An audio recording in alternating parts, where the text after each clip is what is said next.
درود پاک کب کب کہاں کہاں اور کیسے کیسے کام آتا ہے۔ ایک بہت ہی خوبصورت واقعہ، بڑا ایمان افروز واقعہ ہے جو میں آپ کے سامنے پیش کرتا ہوں۔ ایک دوست نے اپنے ایک دوسرے دوست کو قرض دیا، اور جب اس نے قرض دیا تو وہ قرض ایک بڑی اماؤنٹ تھی، 3000 دینار۔ وہ ٹائم آ گیا جب اس ٹائم وہ قرض لینے کے لیے اپنے دوست کے پاس گیا کہ بھائی مجھے میرے پیسے واپس دو، تو اس نے کہا کہ پیسے تو نہیں ہے میرے پاس، میں کولیپس ہو گیا ہوں، بزنس اب میرا ختم ہو گیا ہے، میں تمہاری رقم نہیں دے سکتا۔ اس نے ایک اور ٹائم دے دیا اسے کہ ٹھیک ہے اب اتنے وقت دنوں کے بعد میں دے دوں گا۔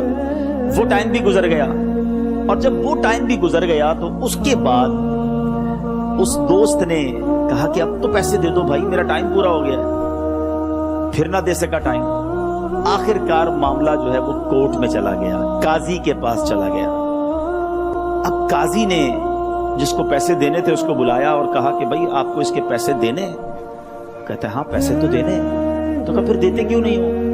کہا پیسے ہیں ہی نہیں، کاروبار ہی ختم ہو گیا ہے، قرضہ تو لیا تھا، اب میرے پاس بچا ہی کچھ نہیں ہے۔ تو کہا اچھا اب یہ بتاؤ کہ کب دو گے، کیسے دو گے؟ اس نے کہا بس میرے پاس پیسے ہی نہیں ہے۔ تو کہا اب تمہارے پاس 30 دن کا ٹائم ہے، 30 ڈیز میں یا تو اس کے پیسے لوٹا دو یا 30 دن کے بعد تمہیں قید کر دیا جائے گا۔ یہ شخص اب گھر آیا، پیسے تو تھے نہیں، مگر شاید علماء نے لکھا کتابوں میں، یہ واقعہ کئی بڑی بڑی کتابوں میں لکھا اور درود پاک کے فضائل کی بڑی بڑی کتابوں میں لکھا، اور اس شخص نے سوچا کہ اس نے ایک حدیث پاک پڑھی ہوئی تھی کہ جس میں نبی پاک علیہ الصلوۃ والسلام نے فرمایا ہے، جس کا مضمون ہے کہ جو شخص پریشان ہو، مصیبت زدہ ہو، اسے چاہیے کہ مجھ پر کثرت سے درود پاک پڑھے، کیونکہ درود پڑھنا مصیبتوں اور پریشانیوں کو لے جاتا ہے۔ اب اس عاشق رسول نے سوچا اور تو کچھ ہے نہیں، اب میں درود پاک پڑھنا شروع کرتا ہوں۔ صبح سے لے کر شام تک وہ درود پاک پڑھنے لگ گیا۔ 27 دن گزر گئے، only 3 days left، 3 دن باقی تھے قاضی کے پاس جانے میں۔ 27 دن گزر گئے درود پڑھتے پڑھتے۔ جب 28ویں رات آئی تو آنکھیں تو بند ہوئیں، مگر خواب میں اسے ایک آواز آئی، گھبراؤ نہیں، تمہارا قرضہ ادا کر دیا جائے گا، تمہارا مسئلہ سالو ہو جائے گا۔ صبح اٹھتا ہے، درود پاک پڑھ رہا ہے، مگر کہتا ہے یہ آواز سے تو مسئلہ حل نہیں ہوگا، پیغام کیا ہے اسے سمجھ نہ آیا۔ 28واں دن گزر گیا، 29ویں رات آ گئی، مگر اب آنکھیں بند ہوئیں اور قسمت جاگ اٹھی۔ نبی پاک صاحب لولاک صلی اللہ تعالیٰ علیہ وسلم خواب میں تشریف لائے، اور پیارے آقا صلی اللہ تعالیٰ علیہ وسلم نے فرمایا گھبراؤ نہیں، علی بن عیسیٰ وزیر کے پاس جاؤ، وہ تمہارا قرضہ ادا کر دے گا۔ اب یہ عاشق رسول صبح اٹھا تو ویری فریش، حشاش بشاش کہ اب تو کام ہو گیا، نبی پاک نے خواب میں آ کر بشارت دی ہے۔ مگر پھر ذہن میں سوال آیا کہ علی بن عیسیٰ کے پاس جاؤں گا تو ثبوت کیا ہے، پروف کیا ہوگا؟ میں جا کر اس کو کہوں گا کہ میرا قرضہ دے دو، تو ایسے تو قرضہ نہیں دے دینا، اور میں نے اس کو کہا کہ مجھے نبی پاک نے خواب میں کہا ہے، اور اس نے اگر مجھ سے کوئی نشانی مانگی تو میں نشانی کیا دوں گا؟ آخری دن تھا، 29واں دن تھا، وہ بھی درود پڑھتے پڑھتے گزر گیا۔ 30th نائٹ آ گئی، صبح وہ دن ہے جب عدالت میں جانا ہے۔ اب اس رات پھر نبی پاک علیہ الصلوۃ والسلام خواب میں تشریف لائے، اور آقا علیہ الصلوۃ والسلام نے فرمایا کہ علی بن عیسیٰ وزیر کے پاس جاؤ، وہ تمہارا قرض ادا کر دے گا۔ کہ حضور چلا تو جاؤں گا، لیکن اگر وزیر نے مجھ سے کوئی نشانی طلب کی تو میں کیا جواب دوں گا؟ پیارے آقا علیہ الصلوۃ والسلام نے کمال کا ارشاد فرمایا کہ علی بن عیسیٰ سے کہنا کہ تم روزانہ فجر کی نماز کے بعد 5000 بار درود پاک پڑھتے ہو، یہ راز فقط تم جانتے ہو اور تمہارا رب جانتا ہے۔ اب یہ جب صبح اٹھا تو ایک نشانی بھی مل چکی تھی۔ عدالت میں جانے سے پہلے وزیر کے دربار میں پہنچ گیا، اسے یہ ڈر تھا کہ آج پیسے نہ لوٹائے تو سزا ہو سکتی ہے۔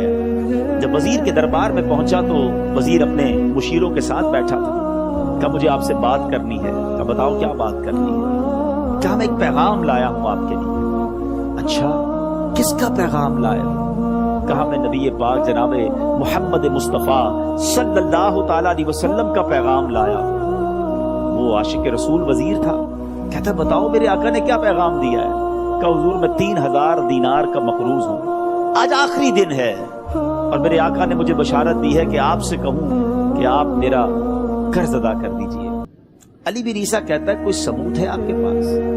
ہے کوئی دلیل بھی ہے آپ کے پاس؟ میں کیسے مان لوں کہ آپ کو نبی پاک علیہ السلام نے بھیجا ہے؟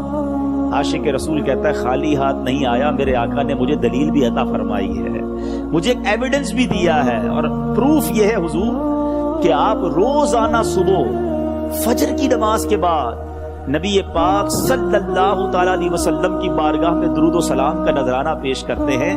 جب تک 5000 کا عدد پورا نہیں ہوتا آپ اس وقت تک کسی اور سے بات نہیں کرتے، اور اے وزیر صاحب یہ راز صرف آپ کو پتا ہے اور آپ کا رب جانتا ہے۔ اللہ اکبر۔ وہ وزیر تو جس کو کہے نا جھوم اٹھا، ایسا عاشق رسول وزیر تھا جو روزانہ صبح 5000 درود پڑھتا ہو، اس کی تو عید ہو گئی نا۔ وہ کہتا ہے مرحبا یا رسول اللہ، میرے آقا نے میرے درود قبول کر لیے، اس سے بڑھ کر میرے لیے سعادت کیا ہوگی۔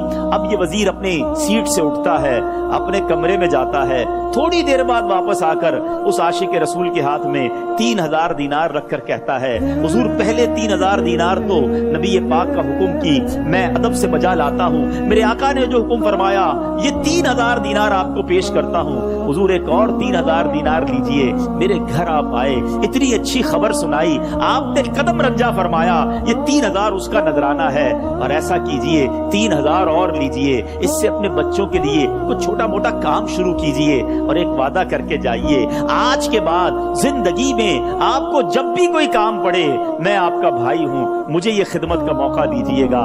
اللہ اکبر۔ وہ مقروض جو ایک رات پہلے 3000 دینار کا مقروض تھا، ہو سکتا ہے اس کے بیک آف مائنڈ یہ بھی چل رہا ہو کہ اب شاید کل میں نے جیل میں جا کر عدالت میں جا کر گرفتاری دے کر جیل میں جانا ہے، مگر اب 9000 دینار ہاتھ میں ہے۔ عاشق رسول جھومتا ہوا نبی پاک کی یاد میں گھومتا ہوا اب عدالت میں پہنچا۔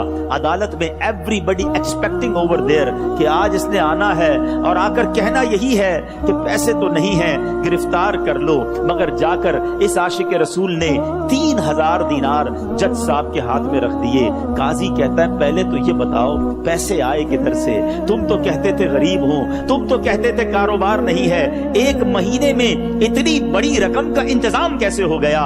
سبحان اللہ۔ اس عاشق رسول نے گویا زبان حال سے یہ کہا ہوگا کہ یہ تو کرم ہے ان کا، ورنہ مجھ میں تو ایسی بات نہیں، اتنا دیا سرکار نے مجھ کو، اتنی میری اوقات نہیں۔ اس نے وہ پورا واقعہ بھری عدالت میں سنا دیا۔ اللہ اکبر۔ میرے پیارے اسلامی بھائیوں ذرا سوچو پہلے زمانے میں کیسے عاشقان رسول ہوا کرتے تھے۔ وہ جج، وہ قاضی بھی کیسا سرکار علیہ السلام کا عاشق تھا۔ اپنی سیٹ سے اٹھتا ہے، بھرے دربار میں، بھری عدالت میں، وہ اپنے چیمبر میں، اپنے کمرے میں جاتا ہے، اور تھوڑی دیر بعد واپس آ کر اس کے ہاتھ میں بھی 3000 دینار ہیں، اور وہ 3000 دینار جو ہے وہ اس عاشق رسول کے ہاتھ میں رکھتا ہے کہ سارا ثواب علی بن عیسیٰ کیسے لے جائے، میں بھی تو نبی پاک کا غلام ہوں، میں تمہارا قرضہ میں ادا کرتا ہوں۔ اچھا اب ایک اور عجیب سینیریو یہ بن گیا کہ جس نے کیس کیا تھا، جس نے دعویٰ کیا تھا، وہ بھی یہ سارا منظر دیکھ رہا تھا۔ کہتا ہے جج صاحب ذرا رکیے، میں بھی اپنے آقا کا امتی ہوں، اور ایک کام کیجئے قلم کاغذ منگوائیے، اس عاشق رسول کا قرضہ ہی میں معاف کر دیتا ہوں۔ اچھا اب عاشق رسول نے وہ واپس 3000 دینار جو جج صاحب نے دیے تھے وہ واپس جج صاحب کو دیے کہ حضور یہ پیسے آپ ہی رکھ لیں، قرضہ ہی معاف ہو گیا، اب آپ کے پیسے کا میں نے کیا کرنا ہے؟ جج صاحب کہتے ہیں جو پیسے نبی پاک کے نام پر نکالے ہیں اب مجھے واپس نہیں چاہیے، یہ بھی تم اپنے ساتھ لے جاؤ۔ اللہ اکبر۔ میرے میٹھے اسلامی بھائیوں، وہ عاشق رسول ایک رات پہلے 3000 دینار کا مقروض ہے، اب 12000 دینار لے کر گھر کو واپس جا رہا ہے۔ اس ایک واقعے کے اندر جو ہم سب کے لیے درس ہے، جو ہم سب کے لیے پیغام ہے، شاعر لکھتے ہیں نا، دکھوں نے تم کو جو گھیرا ہو تو درود پڑھو، دکھوں نے تم کو جو گھیرا ہو تو درود پڑھو، جو حاضری کی تمنا ہو تو درود پڑھو۔ آج ہم بہت ساری پرابلمز میں ہوتے ہیں. یہاں بھی ہو سکتا ہے میرا کوئی بھائی بیمار بیٹھا ہو, کوئی قرضے میں ڈوب گیا ہو, کسی کا کوئی بزنس پرابلم چل رہا ہو, کوئی فیملی ایشو میں ڈسٹرب ہو. آپ کسی بھی پرابلم میں ہیں, خدا کی قسم درود پاک ایسا وظیفہ ہے. لوگ بہت سارے وظائف پوچھتے رہتے ہیں, بہت سارے جناب وظائف کے بارے میں معلومات کرتے رہتے ہیں. سچی بات یہ ہے, ہر درد کی دوا ہے صلی علی محمد. ہر درد کی دوا ہے صلی علی محمد. تعویذ ہر بلا ہے صلی علی محمد. تو خدا را اپنی زندگی میں درود پاک کو شامل کر لیجئے, اور آپ بلیو کریں جب آپ نے کثرت سے درود پاک پڑھنے شروع کر دیے, آپ اپنی آنکھوں سے دیکھیں گے آپ کے پرابلم دور ہو رہے ہیں, آپ کی صحت اچھی ہو رہی ہے, آپ کے قرضے اترنے شروع ہو گئے ہیں, روزگار میں آپ کے برکت ہونا شروع ہو جائے گی.